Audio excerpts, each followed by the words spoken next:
할렐루야. 하나님의 크신 사랑이 이 새벽에 우리 가운데 가득한 줄 믿습니다. 오늘 우리는 출애굽기 19장 1절로 13절의 본문을 통하여 우리는 소중한 존재입니다 라는 제목으로 하나님의 말씀을 함께 나누도록 하겠습니다. 지금 이스라엘 백성은 애굽 땅을 나온 지 3개월이 지났습니다. 첫 번째 목적지인 시내산 근처 시내 광야에 장막을 치게 되었습니다. 그리고 본문 3절부터 출애굽기 24장까지 하나님께서 이스라엘 백성과 언약, 즉 시내산 언약을 체결하는 귀한 내용이 나옵니다. 시내의 광야에 머무는 이 기간은 이스라엘 민족이 하나님의 선민으로 시작하는 준비 기간이 되는 것이죠. 그중 오늘 본문은 도입에 해당하는 부분으로 3절에서 모세는 하나님의 부름을 받아 시내산에 오르게 됩니다. 모세가 하나님 앞에 올라가니 여호와께서 산에서 그를 불러 말씀하시되 너는 이같이 야곱의 집에 말하고 이스라엘 자손들에게 말하라. 4절로 6절은 이스라엘 백성을 향한 하나님의 마음이 어떠한지를 전하고 있습니다. 마지막으로 7절로 13절은 하나님께서 직접 말씀하신 명령과 약속을 백성의 장로들에게 전한 것이 오늘 본문의 전반적인 내용입니다. 그 가운데 하나님께서 이스라엘을 어떻게 생각하시는지를 오늘 본문을 통하여 생각해 보며 또한 우리를 향하여서 하나님이 어떤 마음으로 여겨주시는지를 생각해 보기를 바랍니다. 4절로 6절을 읽어봅니다. 내가 애굽 사람에게 어떻게 행하였음과 내가 어떻게 독수리 날개로 너희를 업어 내게로 인도하였음을 너희가 보았느니라. 세계가 다 내게 속하였나니 너희가 내 말을 잘 듣고 내 언약을 지키면 너희는 모든 민족 중에서 내 소유가 되겠고 너희가 내게 대하여 제사장 나라가 되며 거룩한 백성이 되리라. 이 말씀 속에는 하나님의 거룩한 목적, 위대한 목적이 담겨져 있습니다. 이 목적을 위하여서 하나님께서는 이스라엘 백성들을 애굽의 손에서와 홍해의 어려움 속에서 건져내셨습니다. 하나님께서 이스라엘을 건지신 목적은 무엇입니까? 내 소유된 거룩한 백성이 되게 하기 위함인 것입니다. 여기에서 눈여겨보는 단어가 바로 소유라는 것입니다. 이 소유라는 단어를 살펴보면 히브리어로 세굴라라는 뜻입니다. 그 의미는 보물과 같이 비싼 귀중품이란 뜻입니다. 보물과 같이 비싼 귀중품. 여러분, 쓰레기를 소유하려고 싸우는 사람은 없습니다. 이 쓰레기가 내 거야, 네 거야 라고 먼저 가지려고 하는 사람은 없죠. 시드니에는 1년에 2번 큰 쓰레기를 버리는 날이 있습니다. 그래서 가구나 가전제품, 주방용품, 쉽게 버리지 못하는 큰 물건들을 그 기간에 내놓습니다. 그러면 정해진 날 큰 트럭이 와서 내놓은 물건들을 모조리 실어가죠. 그런데 그 이전에 다른 사람들이 길을 지나가다가 그 물건을 가져가는 경우가 있습니다. 내가 보기에는 쓸모 있어서 가져갑니다. 그러나 집주인은 그 물건을 포기한 것입니다. 그 이유는 소유할 만한 가치가 없어졌기 때문입니다. 내가 그 물건을 가져가느냐 아니면 포기하느냐, 그 중대한 결정에 가장 큰 영향을 미치는 것은 가치입니다. 가치. 소유라는 말 속에는 가치가 있어야 소유하게 되고 가치가 없으니 버리게 된다는 것이죠. 나에게 가치가 있는가 없는가에 따라서 소유하거나 포기하거나를 결정합니다.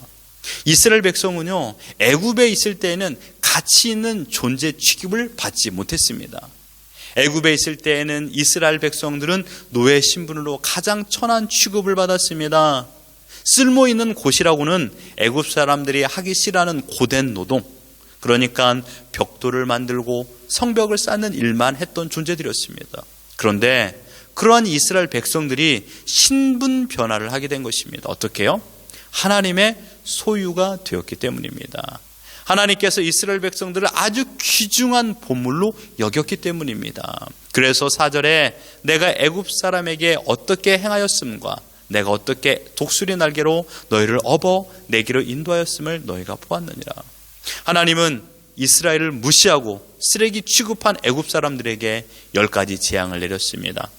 가치 없는 존재 취급을 하나님께서 애굽에게 하신 것입니다. 사실 이스라엘 백성은 천한 취급받을 자들이 아니었죠. 자신의 존재가 무엇인지 모르고 있었기 때문에 노예살이를 하고 있었던 것입니다. 하나님의 때가 참에 이스라엘을 구원하시기로 작정하시고 이스라엘이 얼마나 소중한지를, 이들이 얼마나 강한 분의 사랑을 받고 있는지 깨달아 알게 해주셨습니다.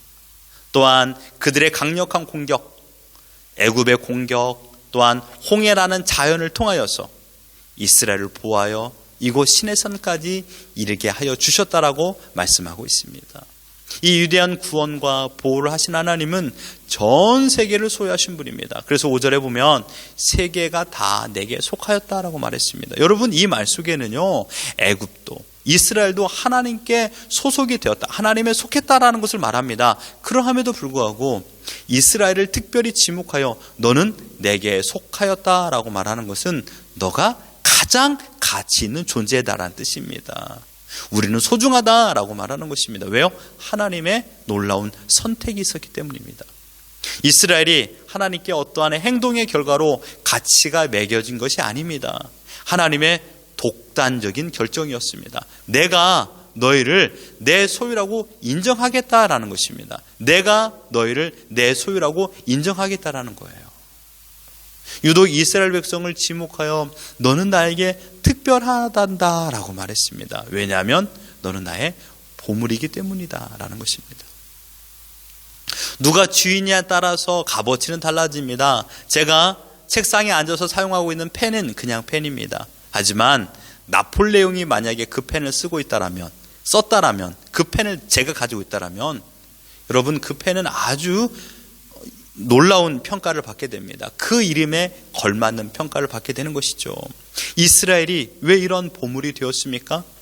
이스라엘이 뭐 그리 대단한 아름다움을 갖추었거나 혹은 어떠한 착한 행실이 있어서가 아닙니다. 하나님께서 선택하여 주셨기 때문입니다. 하나님은 어떤 분이십니까?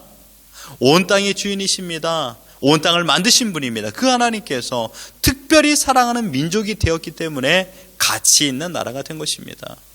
또 오늘 본문에 하나님께서 이스라엘을 향하여 위대한 계획 두 가지를 세우셨음을 보게 됩니다.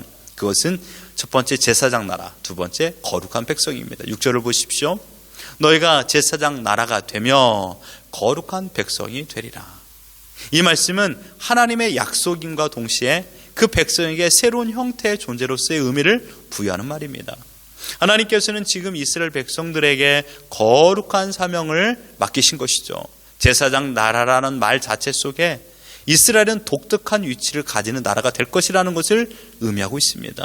제사장의 역할이 무엇입니까? 하나님과 인간 사이의 중보자 역할을 하는 것입니다. 마찬가지로 앞으로 이스라엘 백성은 하나님과 이 세상의 모든 나라들 사이의 중보자로서의 역할을 감당할 것이다 라고 말하고 있는 것입니다.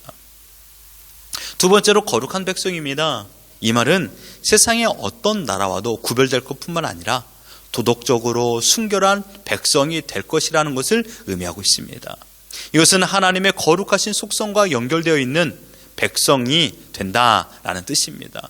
그래서 세상 사람들이 이스라엘 백성들에게 얘들아 너희는 대체 어떤 나라냐라고 물을 적에 우리는 천지를 창조하시고 다스리시는 하나님의 소유된 백성입니다. 그리고 우리는 세상 나라들에게 하나님을 알리는 제사장 나라입니다. 그래서 우리는 거룩한 삶을 살아가는 나라입니다 라고 대답할 수 있는 것이죠. 이것이 이스라엘 나라의 존재의 이유와 사명의 내용이었습니다.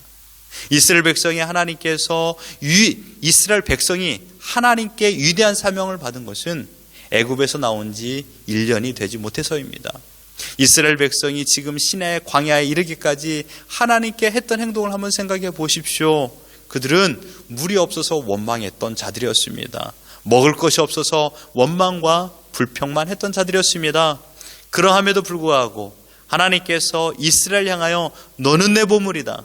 너는 내 가치 있는 재산이다. 너는 내가 아끼는 것이다. 너는 내 소유다. 라는 위대한 은혜를 베풀어 주셨습니다.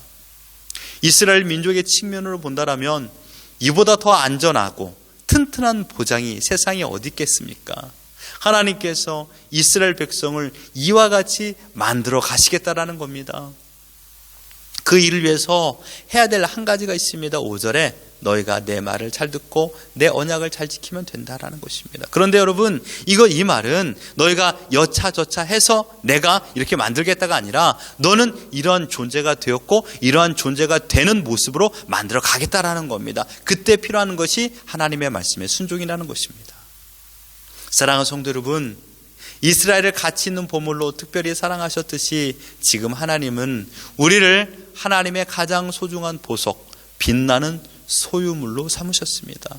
얼마나 우리를 사랑하시는지 우리를 양자 삼으셨습니다. 하나님의 생명책에 우리의 이름을 적어놓으셨습니다. 아멘입니다. 그 일을 위하여 독생자 예수 그리스도까지 아낌없이 이 땅에 보내셨습니다. 우리가 하나님의 소유가 된 것은 전적인 하나님의 은혜인 줄 믿습니다. 무조건적인 하나님의 선택입니다. 하나님의 선택에 우리의 행위와 공로나 우리의 수고는 아무런 영향을 미치지 못했습니다. 철저한 하나님 자신의 독단적인 사역이셨습니다. 우리가 태어나기도 이전에, 시간 전의 시간, 즉 창세 전에 우리를 선택하셔서 하나님의 자녀를 삼아주신 겁니다.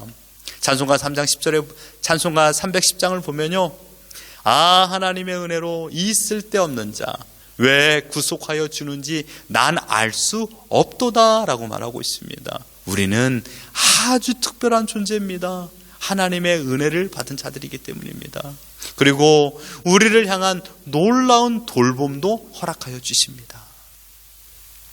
하나님께서는 단지 노예 민족 출신이요 선한 공로나 영적인 고결성 따위를 전혀 갖추지 못했던 이스라엘 백성과 언약을 체결하심으로써 그들을 당신의 백성으로 삼으셨던 것처럼 우리 또한 죄악 가운데 더러움 속에 살고 있었던 우리들, 그러나 우리를 하나님의 사람으로, 하나님의 백성으로 불러주신 것, 하나님께서 인도하여 주신 겁니다. 그리고 우리를 통하여 하나님의 존재를 세상에 전하는 귀한 사명을 허락하여 주셨습니다. 우리의 이웃들에게 또는 아직도 하나님을 알지 못하는 자들에게 하나님을 소개하는 창문이 되게 하셨습니다. 그 일을 감당하기 위하여 우리는 언제나 하나님의 성품을 따라 거룩을 지켜야 됩니다.